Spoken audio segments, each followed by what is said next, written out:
We have a brand new heavyweight champion of the world. Francis Ngannou knocks Stipe Miocic out in the second round of the main event of UFC 260. This is the Battle Camp. My name is Rahul J. Chan. Thank you very much for joining me. Okay, look, so I don't know how to just kind of put this. So look, I watched the fight while I was intoxicated. I am very intoxicated, and after watching the fight, I had an opinion of what I saw. And then since watching the fight, obviously, as you lot know, I've been watching and listening to other people's kind of reaction of Francis's performance and just how the fight played out in general. And I kind of felt like, why do I feel like things were different to what people are saying?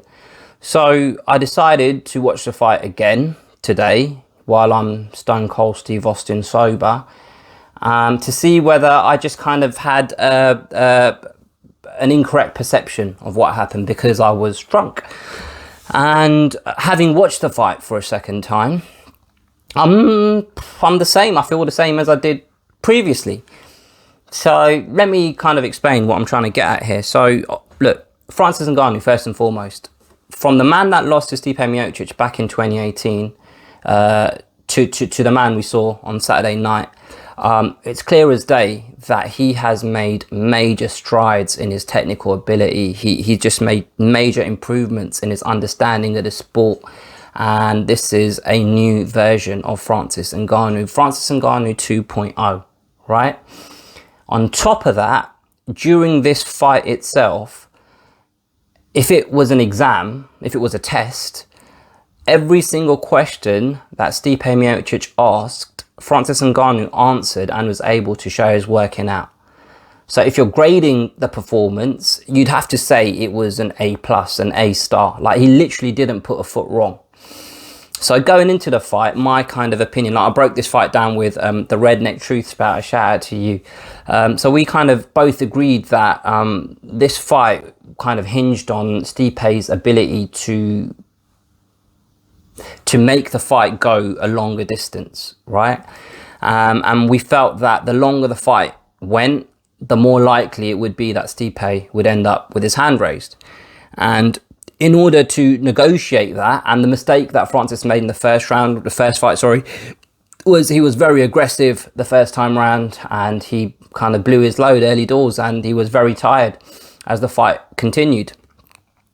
So the way he adjusted to that is he came into the fight and he took the center of the octagon, which was an aggressive move, but he didn't just chase Stipe Miocic around. He held the center of the octagon, and every time Stipe Miocic came in range, Francis Ngannou let him know he was there by landing a strike. Whether it's a low kick, he landed a couple of punches. He landed a punch to the side of the head, which looked like it should have rocked Stipe, but Stipe ate that punch really well. So that was the first thing, right? So his approach to the fight.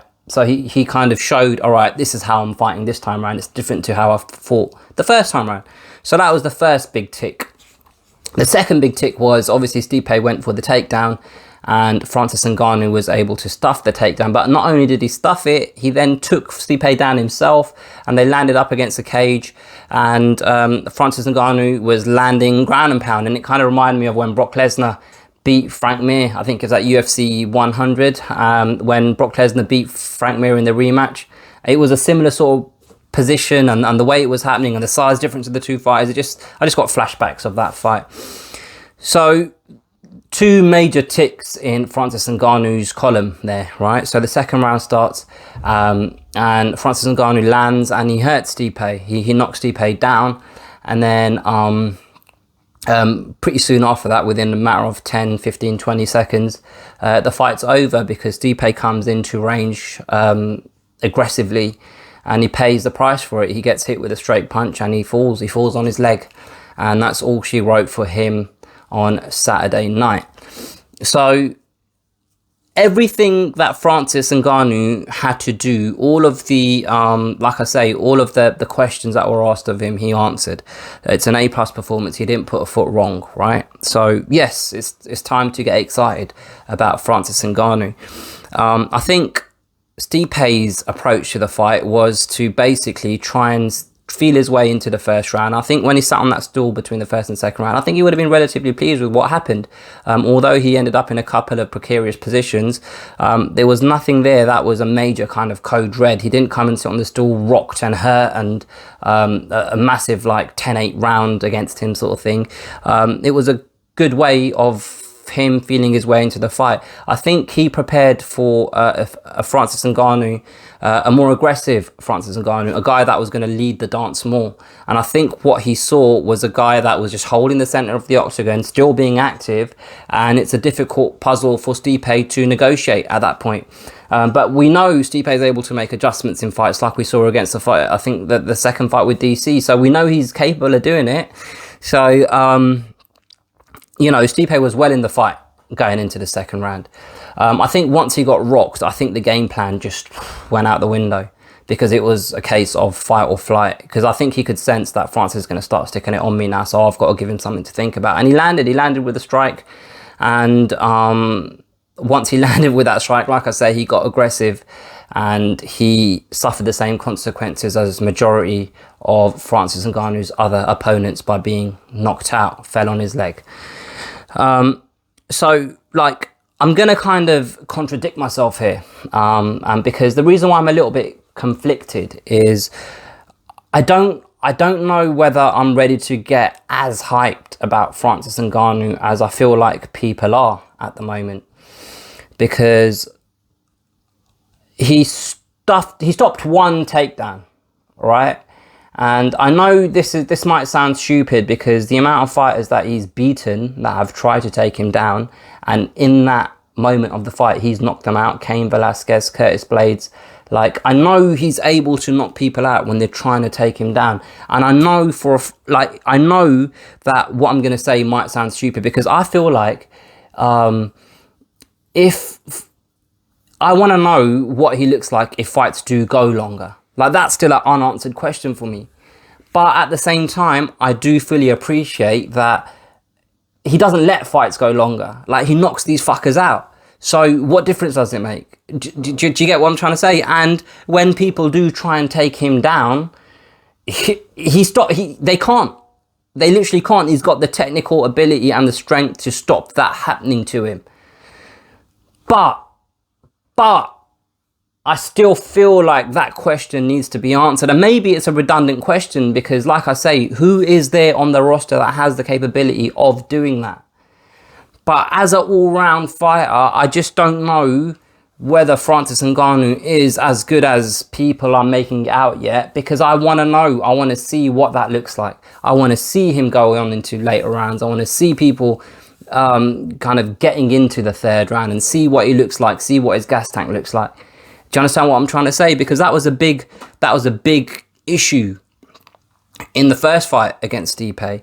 But like I say, I'm very, very, very, very, very cognizant of the fact that the reason why fights don't go long is because he knocks people out. So it doesn't really matter, does it? But I think what it kind of boils down to is, a lot of the time we see these title fights and we see, you know, people put in a performance and people just sing their praises and he's the best thing since sliced bread. And then on the same note, if someone loses, Conor McGregor, for example, against Dustin Poirier, he's done, he's finished. He's not the same fighter. He's never going to be able to fight at the same level he once was able to. And I feel like I just fall kind of somewhere in between most of the times. I never think it's as bad as people say, but then I never think it's as good as what people make out, right? Yes, Francis is an elite heavyweight fighter. Yes, I can't see anyone on that roster that's going to be able to beat him anytime soon. But I still have this question burning in me. Like, I still have this question, like, will he be able to, how will he fight? What will he do if someone is able to go into the second half of the second round? If someone is able to take it into the third, the fourth? Like, that's a question that I need an answer to, for me to get fully on board with Francis Ngannou and be like, fucking hell, mate, this might be the best heavyweight we've ever seen. Do you know what I mean? Having said all of that, the the improvements he's made as a mixed martial artist, as a man that started fighting kind of in the sport kind like 2011, 2012, 2013, whatever it is, right? So late on, he didn't have a discipline before then. He just kind of started training in the sport, and just how good he's become in that period of time.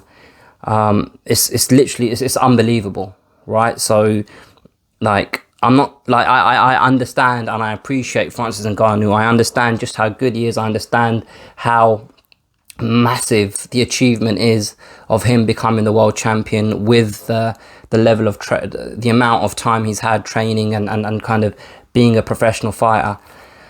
But I still have this question that I want the answer to, and until I get an answer, then I don't know, I'm still not going to be fully on the hype train of Francis Ngannou. Who knows, man? He might just continue in his career and nobody sees the lights of day, and he might just get finish after finish after finish. And then at that point, I'll have to just say, you know what? Who cares? Like, who cares? When you can do that to these guys, who cares about this one question that I've got? Like, because he's just given me a way better answer. But at the moment, like I say, I have this question, man. And I don't know whether I've said that very well. I don't know whether I've articulated what I'm thinking in words very well, but I gave it a go. Let me know what you guys think. Put your comments below. If you think I'm talking absolute bollocks, please say so, because I'm open to that being a possibility, right? I'm not one of these guys that thinks that my opinion is always right, and I'm happy if someone's able to provide me a viable argument. I think I've provided a viable argument myself in what I've said in terms of the counterpoint to my argument. You guys know what I'm trying to say. I'm just waffling now. But anyway, like, comment, subscribe, all of that good stuff. I'll catch you guys next time.